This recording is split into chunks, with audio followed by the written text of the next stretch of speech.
And whenever you are ready, my friend, no rush though. All right. Well, welcome everyone. I'm Ebony, and I'm glad to be here today. I'm going to share a little bit about myself.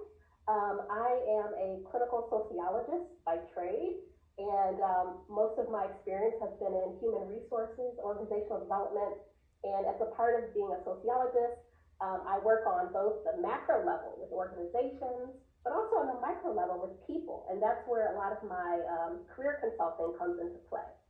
Um, I've been career consulting for many, many years, and I ended up having a niche that kind of found me.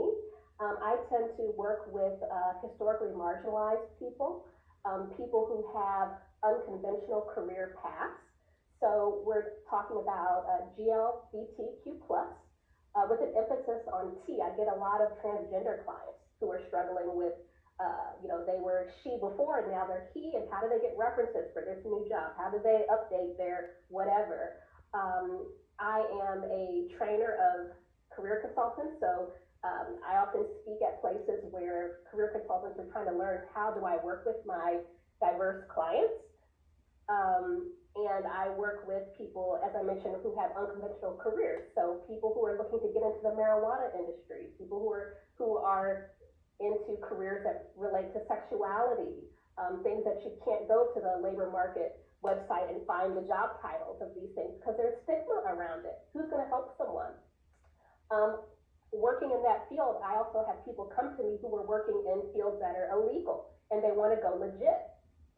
So how do I get out of this job I've been doing with my references, and how do I transition? So career consultants send me their clients that are too difficult for them to work with, or who they're uncomfortable working with due to the ethical code that career consultants have with our certain organizations. If you can't serve a client in a way that you feel comfortable, you need to send them to someone else who can.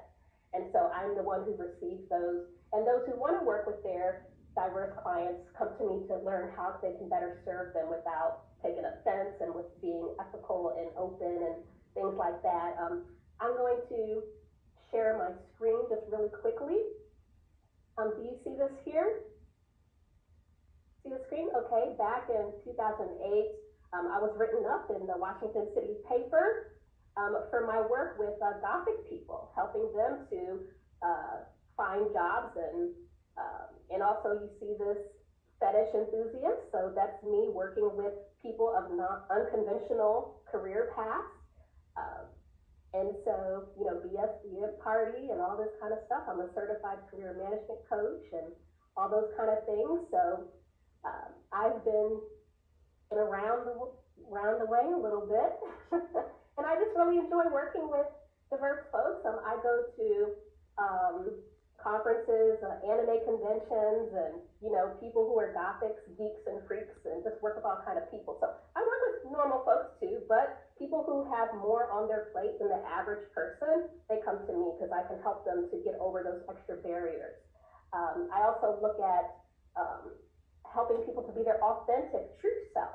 Go into the career they want, not just the one society has for them. That's where my sociology background comes in again. So with that said, I'm just going to share a little bit about my presentation today, which is Lean Into Your Exit Strategy Today for a Joyful Tomorrow. And so that said, we often think about our exit strategy being the first thing that comes to our mind is money. Do I have enough money, enough savings, enough coming through investment so that I can retire? And so in this session, I just want to invite all of you to shift your mindset away from the money question. And we've asked ourselves that money question already, all of us have. You may have already determined what that exact amount is to the penny. If for some reason you don't know what that number is, it's still worth it to have that conversation. But right now, this session is about another type of having enough. And I want to talk about having enough joy. Is that possible? Is it possible that your cup of joy could be more than you need? And the Hebrew Bible, Psalms 23:5, King David, a former shepherd, he says, "My cup runneth over." You've probably heard that before. And he says this when describing his current situation. And it means that his cup overflows.